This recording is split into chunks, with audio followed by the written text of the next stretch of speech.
We are finally doing this, dude. Yes, we are. How long did it take to do this? Well, your idea started what, like a year ago? Yeah, like I remember I told EJ about it like in Yeah. April of last year. Yeah. And we are in February of the next year. So You're like almost a year. And then, and then originally I wasn't even part of it. And then I was like, let's do it. Yeah. Yeah. And then I was like, all right, great. Because I don't know how to do the audio shit. So. It's a good thing you joined. Yeah, because we got the whole studio in the back and stuff. Yeah. And got the whole we got to house. utilize this cool house, you know? Yeah. And that's what we're doing right now. Yes. So for those of you who don't know, my name's Noel. This is Mikhail. And we are the Two Tracks Podcast. Woo. What is the Two Tracks Podcast, Noel? You know what?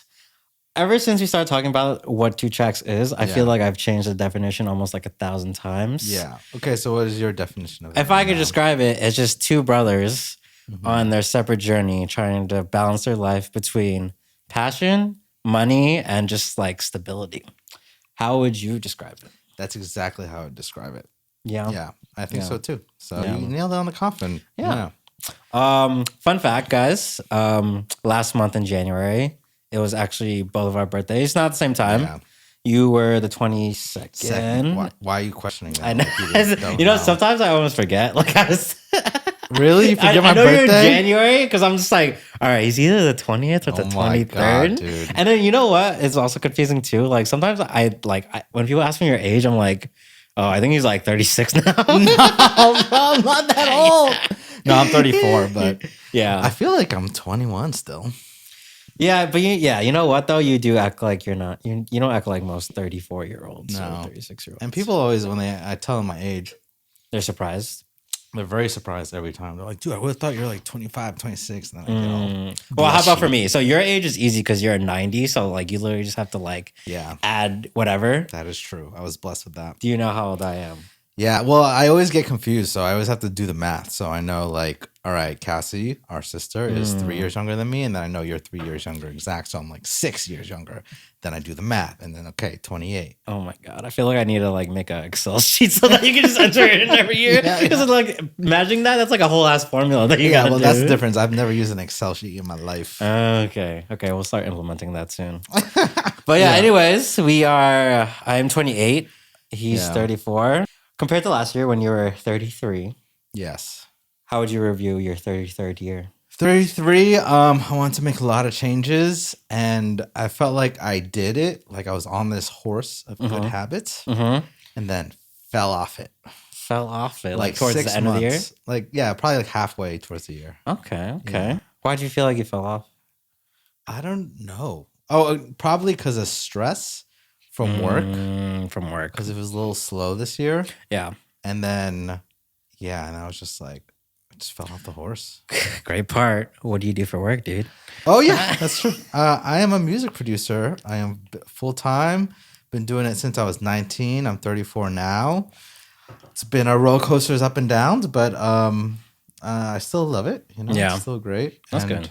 That's my life is music. Any highlights from your 33rd year? Either personal life or music? I know you said there were some drawbacks. I mean, like, the good thing that did happen that year is like the Chris Brown and Maida song that I did for his album. Oh, yeah. So that was cool. So that was like, it saved my 2023. Because if it wasn't for that song, then it would have been like, nothing really came. Okay. But it was good. It was good. You know, I'm glad like that came into fruition, because sometimes in my work, it's kind of like you place a lot of eggs in different baskets and you just hope one lands. And then 2023, nothing was really landing. And then that one landed. And I was like, thank you. Hell yeah. And you didn't make that in 2023, right? That was like a long time ago. It was actually in 2020, like November of 2022. We went to his house and then wrote it with him at his crib. And then like he just released his album in November, so he let us know like 3 months before that. So we're like, oh shit! But that's how the fucking industry works. It's kind of crazy. Okay. Yeah. So would this be your year that you probably had music that was released the least? Yes. Yeah. 100%. Yeah. I mean, yeah. And that put me into new goals for 2024, which is release my own music again. It is time. Ooh, are we doing the house music again? Yeah, you're right now. Yeah, fuck yeah. Because it's just so I don't know. You know, I've been like obsessed with house music lately and just diving in and and in my world for work, it's just like producing for R&B artists and like pop artists and stuff. So it's interesting. Yeah, I'm glad you're making house music again because I will say I usually like all your house tracks. Some of your R&B tracks are a little too slow for me, but all your house tracks always like hit, and they're very like for someone who doesn't know how to dance, they're very dancey, you know? Yeah. Oh, are you coughing, Pete? Oh. Yeah. So this is Pierre. He likes to be the star of the show, as you can see. Camera hogger every time. Oh no. Okay. But anyways, speaking on like Excel sheets, so tell us about your world and what do you do? Yeah, so the reason why I talked about Excel sheets is because that's pretty much what I do for work. I always hate, like, it's weird, like, especially moving to here.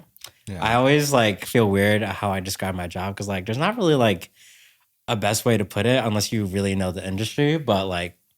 Every time you explain it, I'm kind of like, you start talking about it and then I start fading away. Like that meme that's like, peace, and then he just starts fading away. That's the thing. Like every new person who I talk to, and I tell them what I do. Yeah, it's like very like I could hear myself, and then I could see their face. I'm like, oh, I'm losing them. So in short, I'm just gonna say I do digital advertising. That's the way to do it. Yeah, but I work for a tech company, so like that's even better. So I'm not working for an agency. For a lot of you who work for an agency, I don't do that anymore. I used to do that, but now I work on the tech side. It's called. Woo. But yeah, I would say. I mean, it sounds cool because like you went to the Drake show, box seats. And I was like, whoa. Yes. Yeah. So I would say if I'm talking about my highlights as a 27-year-old, even though I got this job when I was 26, I would say like being at this job is definitely one of the highlights. Yeah. I feel like I've told you many times, but like when I learned the job, it was very like mindless. Yeah. And like I didn't mind it for a while, but then I was like, all right, I feel like I'm like doing nothing. Yeah. And I feel like I'm not really expanding my knowledge or just like self-growth. With this one, it's a lot more different because I feel like I'm still doing somewhat mindless work, but I'm thinking like 10 steps ahead of all my things. So I would say that's one of my achievements this year. Second one, and highlight was like putting myself out there to meet other DJs. I see you were doing that. Yeah. So for those who don't know, I help out me and my friend and EJ. We run this, every other night, Thursday thing at Wolf and Crane in downtown.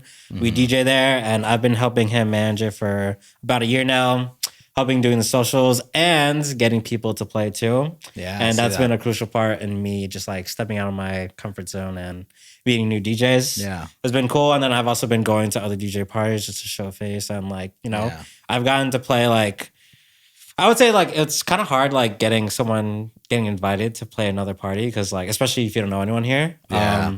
But I was able to play too. And not that much, but I still see that as a success, Yeah. Like that's really what it is here in LA. It's kind of like your network of people and who you know and who will be willing to book you. Yeah. You know? Yeah. Exactly. I feel like in today's age, it's kind of like you gotta be it's like either social media, you got pop and following. Yeah. Or you're just like you've built a nice like community in LA and like they support you and willing to book you and stuff. Yeah, I mean like sometimes it's like almost as like I didn't realize it's just as easy as just like sending a DM. Like like this is a perfect segment to go into, but like I feel like one of the things I changed about myself was just like not being afraid to be the first one to reach out.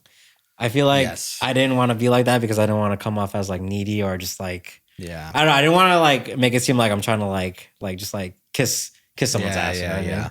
I still have a problem with that too, like in my work as well. But I try to think of it like, okay, like if I'm gonna ask for something, like what do I have in offer to return? So it's like, okay, I know my skills and stuff and what I can do. Like, what can I give to back? So it's like, because it's like, it's all business at the end of the day. So it's like, okay, good business is like, all right, if you're going to do this for me, what can I do for you? So we both win kind of thing. Got it. See, I don't think I really looked at it that way. Not more of a business way, just because like I don't know. I think I was just more just trying to like, just be actively just try to connect with people. Yeah. And I felt like I did that, But I think that's like a next step that I got to do if I want to start DJing at other places other than like La Dance. gotta do kind of like a see what I could offer them and then see what they could offer me. But I feel like that's maybe a goal for this and year. then you just downloaded Ableton too, so yeah. Oh yeah. I think Ableton's a music making software for those who don't know. Yeah. For those who don't know, but yeah, that's actually a great thing too because I didn't tell you, but I started my journal recently. Oh, you started doing it again? Yeah. And I did it too. Yeah, you did? Yeah. Nice. So we do this journal that's kind of like, it's like a 3-month planner in a way where it's like you kind of set 3 goals you want to accomplish within the 3 months. And then you kind of like build them out to like, steps to reach those goals. Yeah. And it's really hard. Like I fall off it all the time, But when I do it, don't you feel like it's like, you're like sane or like you feel like your life's in order? Yeah. Oh yeah, 100%. I think the best part about it though, is like the kind of goals that it makes you do is SMART goals. And I actually first got experience with SMART goals back in work because that's how we kind of like how we're gonna plan out our year. Like these are our goals and this is like the milestone and objectives that we're gonna use to get to it. I feel like that's really smart and like kind of just putting it into your own personal life because like I feel like with goals, one of the things that I like hated about, or the things that I was doing bad with was just really imaging like the end goal the whole time. Yeah, because agree. like that could like let's say if you're halfway doing your process, and you feel like you're not close to that goal, it's really discouraging. Yeah, I think like bringing it down to steps and just seeing like I did that step, I did step 3, I did step 5, and now this is where I am. I agree. Even though you're not at your goal yet, like you see the progress, and then like that. I think that kind of folds into the whole, let's say, what that saying of loving the process, you know? Yeah. And I feel like that's why in 2023, when I fell off the horse, is because I felt like I was like making goals, like the 3-month mark goals, like too overachieving. And then when I failed at them, and I felt like I was always overachieving my goals for each like goal I set. So I feel like I learned that I need to undermine my goals. So I at least feel like I accomplished it. You know what I mean? See, I feel like I get what you're saying, but I feel like undermine wouldn't be the right word. I feel like, right. So what I did this year is like, I just took all my biggest goals, like not even like thinking about the 3-month period. I just took all my goals. There was mainly like 5, but what I did is once I looked at them, I like kind of broke it down even smaller so I could make more 3-month increments. So with Ableton, right? Like how I imagined it is that I want to just like make music and then eventually like just fuck around with auto-tune and put my own voice on there. Like that's the ultimate goal that I want to do. So how I broke it down was I'm going to first just learn how to make edits and remixes. Yeah, that's good. Second, gonna try to learn how to sing finally. Well, I mean, like you could learn how to sing, but yeah, if you have auto-tune, like bro, like I know, but I like know like the worst singers, but then they put auto-tune on, they could get by as long as you have like a tone. That's the thing. I don't have a tone. So and you'll just experiment and find out. You know? But that's why I said it there. So like I can at least play around with that. Yeah. And then the third goal is obviously like what I said before at the top, where I'm making like my whole music, where I'm using my own voice and everything. Yeah. You know, because like I'm like super like, especially since like after the pandemic, I've been super into pop music, and like even hearing the shit I've been listening to, right? Like people like I'm trying to think of a good example. Troye Sivan had the best. Oh yeah, he's my favorite pop artist. That's like exactly like that's like an A1 example of like what kind of music, and then also S.G. Lewis, like all his pop records. Yeah. Love all that shit. So like that's how I broke it down. I mean, the ones that you made right now, the ones that are like more smaller ones. Do you have like bigger, larger goals for them, or did you? Yes. It's kind of like you know how you set a goal and then like the steps. Yeah, like it's more of just like the goal is just now setting a step as that SMART goal, you know? Gotcha. And I felt like I get so guilty, and I feel like that's why I get so guilty when I don't complete these goals. So what I just do, like sometimes like if I can't, and then I get so overwhelmed to start a new like 3 months because it's just like, what I do, I just do the habit trackers. So I just build, I think they call it systems. So it's just like, you just do these habits every day. And then once you get the hang of that, then you start adding in the goals. I love the habit tracker and the thing because like it's like X, and then you look how many X's you did. I'm like, fuck yeah, you know. The one thing I've been consistent about 2024 is meditating every morning. Okay. I love that because I know like when I am doing that every day, like I just feel like mentally I feel like I could separate myself from my thoughts a lot more, which is a big problem. I see that. Okay. Yeah. That's really good though. I had that too. I'm still getting back onto the meditation train. Yeah. I've been doing it more like every day right before work. I lose track of it when I'm like hit the weekend. So like that's an area where I need to work on. But speaking of goals, can you share some of the ones that you made for this 3 months? So one of them is so every day I'm writing an affirmation, right? Oh, okay. And then at the end of the 3 months, I'm going to look at my affirmations, pick my 10 best favorites, record them because I have the studio, and then use that to meditate. Oh shit! Yeah. So I'll just make my own little 10-15 minute meditation thing that I'll use every day for the next 3 months. So was it gonna be like, I'm gonna be a star, I'm gonna be a star, like that? I'm gonna be a producer. I'm gonna be a star producer. No, I just like think of random ones every day, and they're all kind of different. It kind of has a lot to do with like the inner self-critical talk person in my head sometimes. And is it to combat it, right? Yeah, to combat it. Yeah, to say like the affirmation of like, I don't need to listen to that voice, Oh, yeah. Wow, I kind of like that because like all the affirmations I hear is like to like a similar one that I just made fun of. It's like, oh, I'm gonna make $1,000 this year. I'm gonna make 100,000. But like the way you're saying, it's like I'm not gonna let that voice like talk to me that way. Yeah. Oh, I'm not gonna let like people's opinions like affect me or something like that. Yeah. Oh. And then another goal for 2024 is separate my ego from making music, which I feel like has been a big problem for me for like the last maybe like 3 years, ever since I haven't released my own music in a minute. Because I feel like, like being in the game for 10 years, like, and I've done all this work that people respect me for. And then people are telling me, DMing me like, oh, you're such a genius, blah, blah, blah.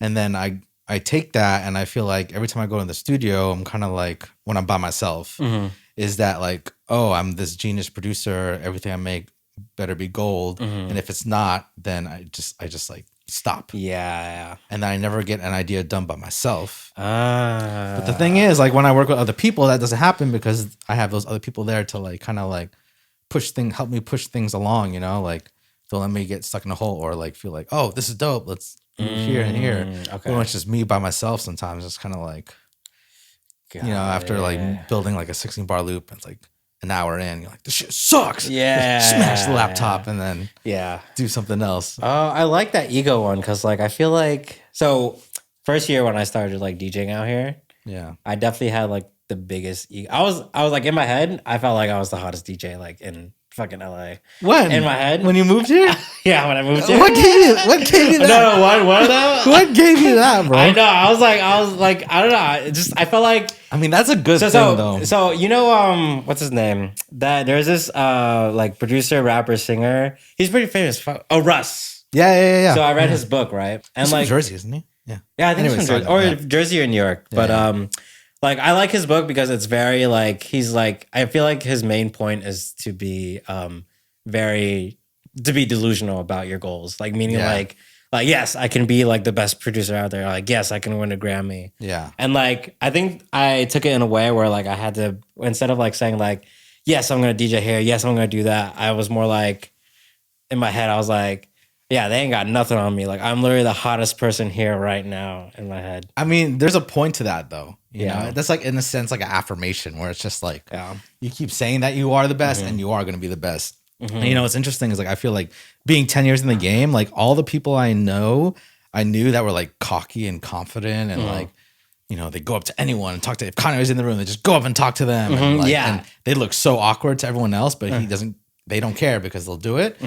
They've become super successful. Yeah, exactly. Like I think that's when originally, also other than the book, that's originally where I got the inspiration from because like you said, like the people who are like kind of like very persistent, right? Yeah. They're always the ones like kind of like making like getting the success, it's just, and that's just because they're super persistent and they're very confident in who they are, like they don't even have to be that talented, like they just know who they are. They truly have like no fear of rejection. Yeah.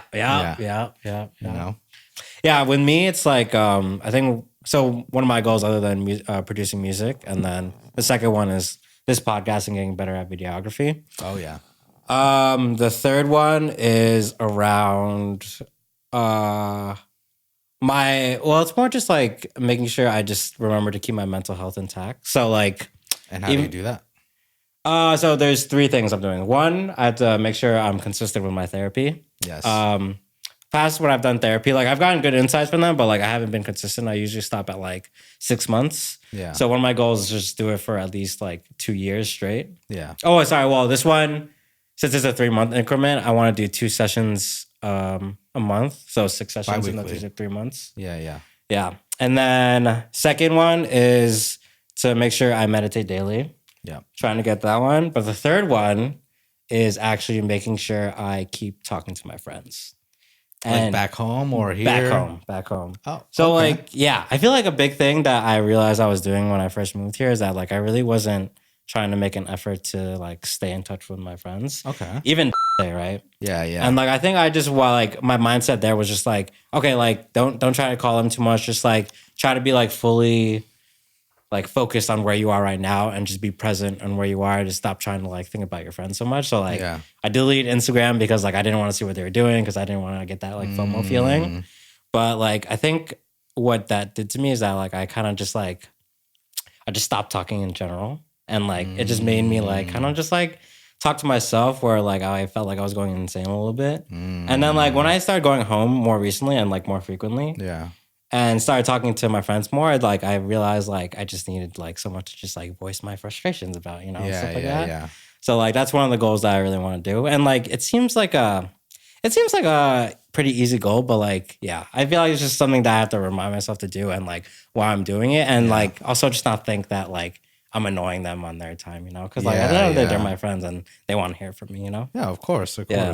Well, that's interesting. Yeah. I mean, you always had like a close knit like little crew back home in Jersey. Yeah. Yeah. Yeah. I feel like I have that with Mookie and Leo, but like those are my hometown friends I went to like high school with. But I don't know, when I moved to LA, I didn't really feel that way. I mean, I was lonely. Like I mean, anyone that comes here like not knowing anyone is gonna feel lonely. Yeah. But I don't know, I just had this like fire in me that's like, I'm here in LA, like I got something to prove. Yeah. I agree. I was on that mentality, like, just work hard and typical, like, what our parents would say. Yeah. Like, I think it's good that we have like a work hard ethic, but I think we forget like why we're doing it. And I feel like that's like an important part. Yeah. Speaking of loneliness, another goal. Well, part of the goal. So the long term, you know how I did long term goals? Where's this going? I like it. Come on. And then you know how like one of them is just like for my mental health and going to see therapy. One of them is gonna be my social anxiety, and then eventually I'm gonna get a life coach because, and you've told me this for so much since I've been here, but like I need to talk to a girl so bad. Damn right, dude. I think, we always talk about this all the time, dude. I had the same problem with you in high school where it's like, it's just this fear of like rejection or something, or like you don't want to get rejected. No one wants to get rejected, you know? But at a certain point, you just gotta like dive in, like even if you get a life coach or whatever, like sure they're gonna help motivate you and to do that, but like at the end of the day, it's up to you to just like dive in and just start like. That's why like good motivators, like, like what we did one time at the bar was like, all right, you give me $200 in cash. And then you're like, okay, what's this 200? The thing is though, like that I need to dive in, but like I definitely need strategies to dive in. Does that make sense? Like there's some strategies I use too. I was like, okay, like if I going to talk to someone, like first it's like don't even just start with girls, just like have conversations with everyone. Yeah. Anyone you're anywhere in public, just try having a conversation, guy, girl, old lady, like the person the cashier at 7-Eleven, like see if you could carry a conversation. I feel like that's what helped me a lot too. Okay. Because I feel like in my work I had to learn that as well, because I feel like it's not even really like talent of the music, but can you create a connection with an artist that you first meet to be like invited to work again, Got it. Okay. So, and I feel like a lot of people like bring me into sessions now because I like to like I light up the room, or I could just like break the ice easy, Yeah. But yeah, I mean, yeah, it's weird. I mean, I don't think I have a problem with talking to random people. No, like, you don't. I don't think you do either. Yeah, because my work friends, like my whole work group, they like one of the things that they told me is that like, oh, only one of them did, but she said like, oh, I feel like you're really good at talking to people. And I'm like, okay. I don't necessarily believe it. It's only when it comes to with a romantic interest, then it gets weird. Yeah. So, but that's why I need therapists, like, because like I obviously have a lot of thoughts, like 10 seconds before like I look at a girl and I'm like, oh, she's attractive and I want to talk to her. Yeah. Then it starts this train of like, oh, once she does this and I'm playing like 1,000 scenarios in my head. That was another thing I did too. And then like there was this thing I read that was like, if you have to think about it longer than 3 seconds, then it's already too late. Mm-hmm. Yeah. So like, don't even try. Like you have to do it within 3 seconds of noticing. Yeah, that's true. Yeah. Well, and then, dude, and like, you get rejected so much as a guy. You know, it's like, I feel like every like 10, 20 like attempts or, you know, it's like one of them will happen. So it's like, you just kind of like, you gotta build that chest. Got it. Okay. The things I'm going to do differently this year. Yeah. I'm going to go back on all the online dating dating apps. Dating apps. Yeah. Do you feel like there's one better than the other? No, I get the same like match rate on all of them, so it's like it's not that different. But like, what do you call it? I'm just gonna go on all of them and just like you said, I'm just gonna swipe right on every single thing. Yeah, it's different for guys, especially Asian guys. Like we don't have it just as good as like other people. Yeah, and especially we're not like 6 feet tall and shit, so it's like kind of have to like. I don't got the six pack yet either. And you just gotta keep doing it, and like don't aim for like, you know, the really hot 10s. Because you know, just you gotta like.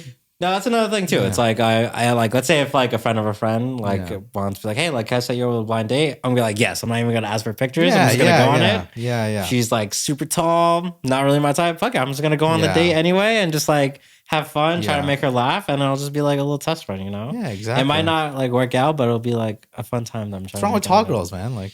To clean my. No, there's nothing wrong with. All right, that's not my preference though. You don't like to climb trees and. No? I never liked climbing trees. Okay. Really? Oh, wow. Okay.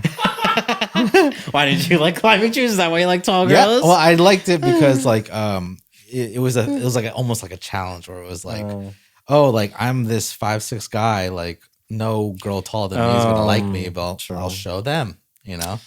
Okay. That's how I looked at it. And I was like, I wanna accomplish that or prove everyone wrong.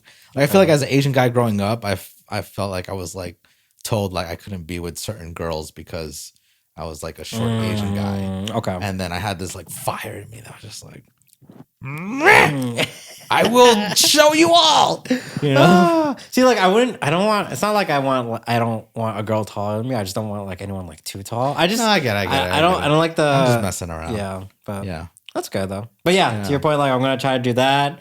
And then I think another step that I'm gonna do too is I'm just gonna like do the whole Instagram DM thing to like every like local friend or like a friend of a friend, everyone I see, I'm just gonna go for it. And we're just gonna see what happens, you know? Yeah. And then eventually we'll get on to like actually talking to girls in real life. So for me, like to get over the ego of when making music. Or like just the overthinking aspect of it is another thing with it too. Is like I'm gonna try this habit where it's like, okay, every day I'm gonna do what they call like the 60-minute beat challenge. So it's like I have a timer, like I have one of those Pomodoro timers.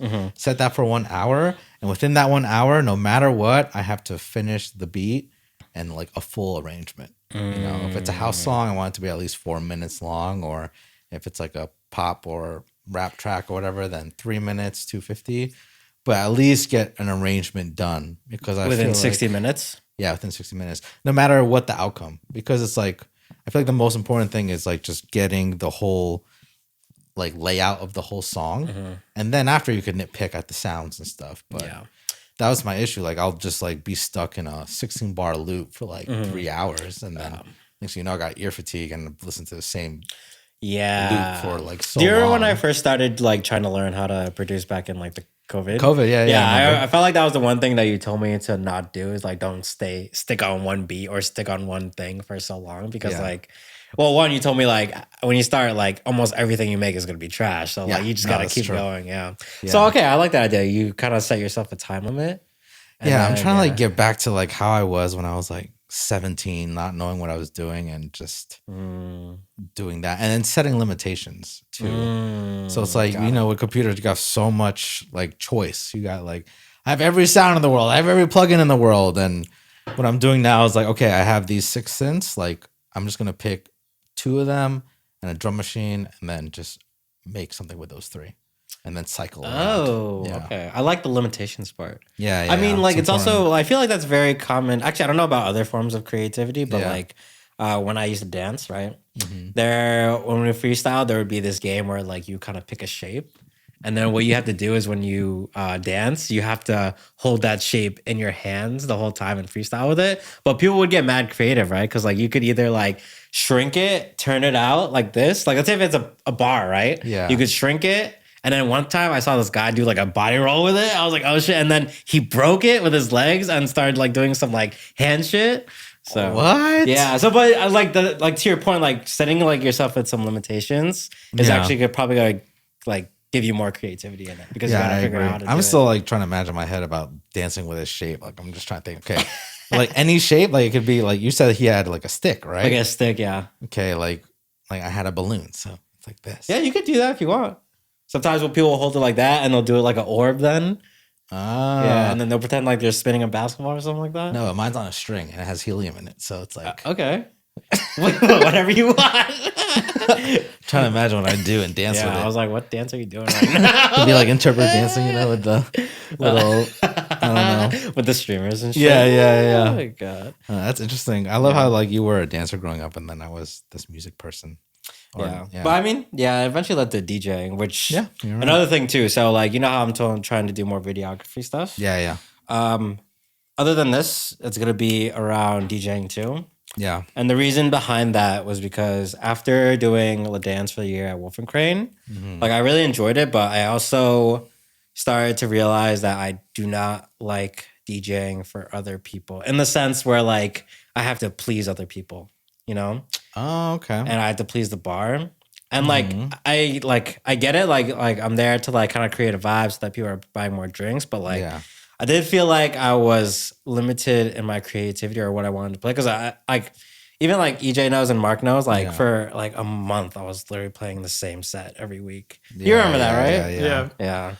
But I feel like every DJ is almost, you kind of play for the crowd. You play for the party. The thing is though, like I'm totally comfortable if I just don't do any more parties or at least do parties where I know I'm going to have freedom. Yeah. But the reason with video, like why I really wanted to focus on that is because it's a medium where I'm totally in control and I could still share it to a very broad audience, I get that. Yeah. And that's like, what Channel Mix is for.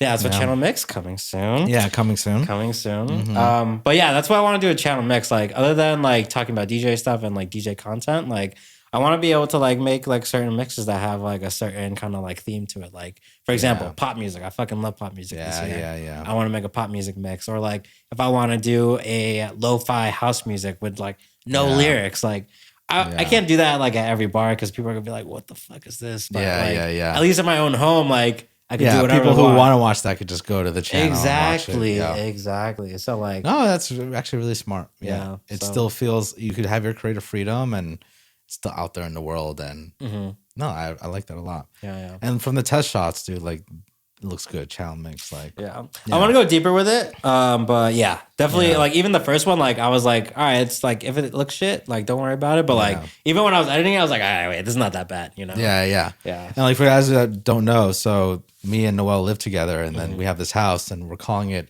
the Chonki House because all our furniture is kind of chunky, as you can tell. And it's a dope house, and I got a studio in the back, and then we have a DJ setup in the back.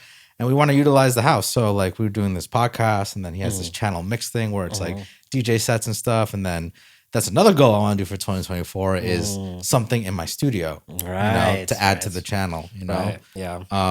Something to do with production. Maybe it's like, I don't know yet, but what I want to do is just set up cameras and just record just so it'll help brainstorm ideas. Yeah. No, you're, I would say this living room, and then your room is probably the most aesthetically pleasing rooms in the house. Well, well, duh. we'll not talk about your bedroom. Yeah. But, you know, it's like hey, my bedroom is improving. Okay, it is improving, It's but it's because of me and Sarah's help. Is it? Maybe. Well, all that furniture in there is our handy downs. Okay. Yeah, that's true. That's true. Fair.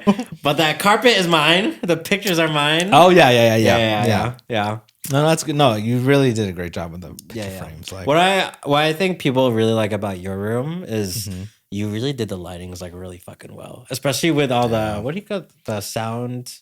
The kind of like absorption panels. What you did with those, like that shit looks so nice. Really? Yeah. Okay. I feel like everyone compliments you on like I eavesdrop on your sessions all the time. Yeah. And I feel like that's what like they bring up when they're complimenting your studio. No, the lighting.